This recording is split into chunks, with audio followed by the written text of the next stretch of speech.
Berikutnya ad-daurul awal, fase yang pertama, min hayatir rasuli sallallahu alaihi wasallam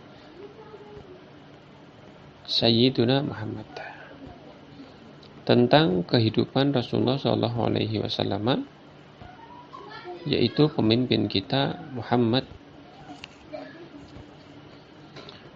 Huwa adalah ia, Muhammad itu, Rasulullah, merupakan utusan Allah, ilan nasi, kepada manusia kafatan keseluruhannya, wa akhirul anbiya'i, dan merupakan penutup daripada para nabi, wa imamur rusuli, dan merupakan imam daripada para rasul.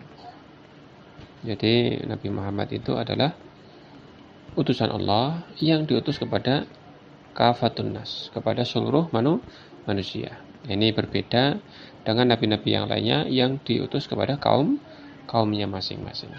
Adapun nabi diutus kepada seluruh manusia. Wa akhirul anbiya, dan beliau merupakan penutup daripada para nabi. Nah, sehingga tidak ada lagi nabi setelah beliau. Dan sebelum beliau pun terjadi fatrah yang cukup panjang. Tidak ada nabi dan tidak ada rasul. Ya, jarak antara beliau dengan Nabi Isa itu kan kurang lebih sekitar 500 tahun. Wa imamur rasul, dan beliau adalah pemimpin para rasul, imamnya para rasul. Ya. Ini redaksi yang mungkin disimpulkan dari Sayyidul Anbiya'i wal Mursalin itu ya. Jadi tuannya para nabi dan para rasul, sehingga diringkas atau disimpulkan imamur rasul, imamnya para rasul. Nah, peringkasan atau penyimpulan beliau sebagai imam rasul ini, kalau kita cari dalilnya, mungkin yang paling mendekati itu adalah dalil tentang Isra Mi'raj, di mana beliau ketika Isra itu di Baitul Maqdis, beliau sholat dan beliau menjadi imam para rasul di situ. Beliau mengimami para rasul sholat. Yang kedua, ja'a bid-dinil islami alladhi ja'a, beliau yaitu Muhammad itu datang bid-dini, membawa agama al-islami, Islam, alladhi, yang mana agama Islam itu layak balu, yang mana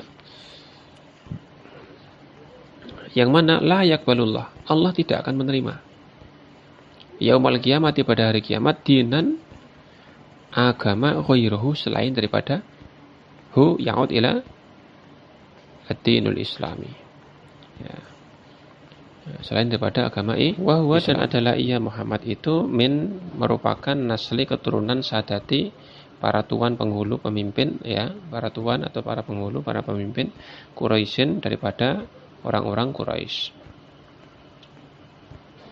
Asyrafi, yang mana Quraisy itu, ya, yang mana Quraisy itu, ya, asyrafi, merupakan semulia-mulianya kabilah fi Makkah, di Mekah, al-mukarramati, yang mulia. Nah, jadi Nabi Muhammad itu adalah keturunan daripada pemuka Quraisy, yang mana Quraisy itu sendiri adalah semulia-mulia kabilah di Mekah al-Mukarramah. Nah, sehingga beliau itu adalah keturunan dari orang-orang mulia di Mekah, bukan sembarang orang, ya. Sehingga memang bibit bobotnya itu istimewa, ya, tidak sembarangan orang. Yatasilu, dan bersambunglah nasabuhu, nasab beliau yaitu Muhammad sallallahu alaihi wasallam itu, bi Ismail, dengan Nabi Ismail bin Ibrahim, putra daripada Ibrahim alaihi wassalam. Nah, jadi Nabi Muhammad itu nyambungnya, kalau dirunut kakeknya itu ketemu dengan Nabi Ismail, putra daripada Ibrahim. Jadi Nabi Muhammad ini adalah nabi dari keturunan Ismail. Dan Ibnu Katsir mengatakan bahwa tidak ada nabi keturunan daripada Ismail kecuali Muhammad. Karena sepeninggal Nabi Ibrahim, yang kemudian beliau punya Ishak dan Ismail dan Ishak, dari keturunan Ismail itu tidak ada yang jadi nabi.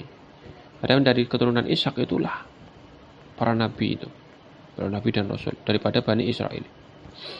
Nah, keturunan Ismail tidak ada yang jadi nabi. Ya, Ismail kan menikah dengan wanita dari suku Jurhum Arab itu, tidak ada yang jadi nabi. Barulah jadi nabi itu di masa Nabi Muhammad itu, dan yaitu Nabi Muhammad sallallahu alaihi wasallam. Nah, ini yang menimbulkan menurut beberapa kesimpulan menimbulkan kenapa kok orang-orang Yahudi itu sangat besar ya permusuhannya kepada Islam dan sangat keras pengingkarannya kepada dakwah Nabi Muhammad. Karena apa?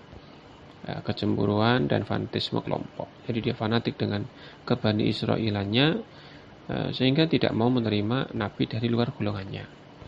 Seperti itu. Dan mereka itu orang-orang yang disifati dengan sombong. Nah, sehingga kenapa sedikit sekali orang Yahudi masuk Islam? Karena sombong.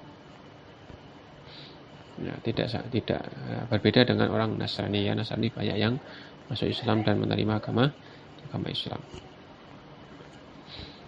Lanjut ya.